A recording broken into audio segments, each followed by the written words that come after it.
Mga mare at pare, Bulakenya ang bagong reyna ng Miss Universe Philippines. Ang highlights ng Coronation Night sa aking latest. Our Miss Universe Philippines 2024 is Bulacan!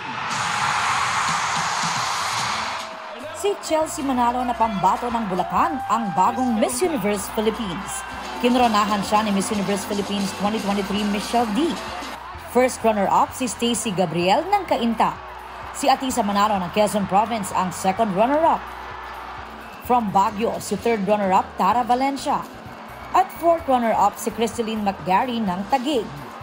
Alay raw ni Chelsea ang pagkapanalo sa kanyang mga magulang na tumulong at sumuporta sa kanyang pageant journey.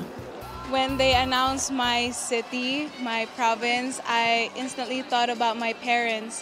I know that this was not just my dream, but also their dream to be Miss Universe Philippines. I always have this dream of actually looking at myself in the mirror, of wearing that sash and that crown. So when they announced my province, I couldn't feel anything, like literally, and I'm really happy to be here.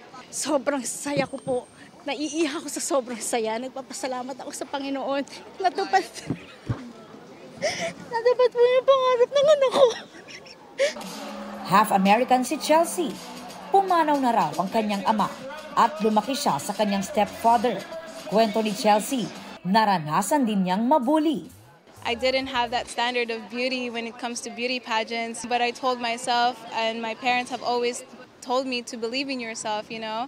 There's a story for you to tell, and this is me right now to be your next Miss Universe Philippines and hoping to be the next Miss Universe as well.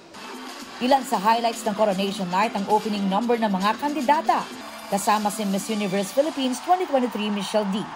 at ang kabogera performance ng drag queen na si Marina Summers.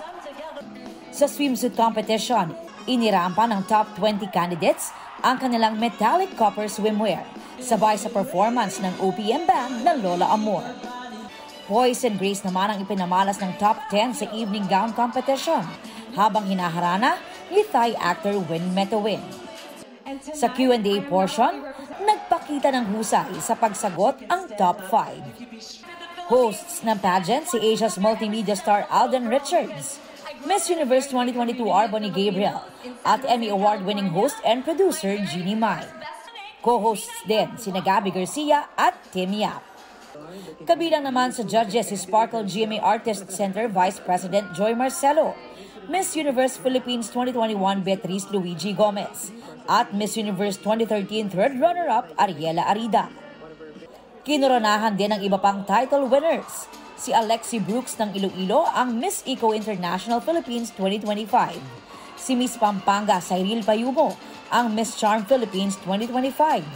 Miss Cosmo Philippines 2024 si Atisa Manalo ng Quezon Province. At Miss Supranational Philippines 2025 si Tara May Valencia from Baguio. Sa mga gustong balikan ang highlights ng Miss Universe Coronation Night, mapapanood this Sunday, May 26 ang delayed telecast sa Kapuso Network, 9 a.m. nationwide at 9:45 a.m. sa Central at Eastern Visayas. Kapuso, para sa mga maiinit na balita, mag-subscribe sa GMA Integrated News sa YouTube. Sa mga kapuso naman abroad, subaybayan nyo kami sa GMA Pinoy TV at sa www.gmanews.tv.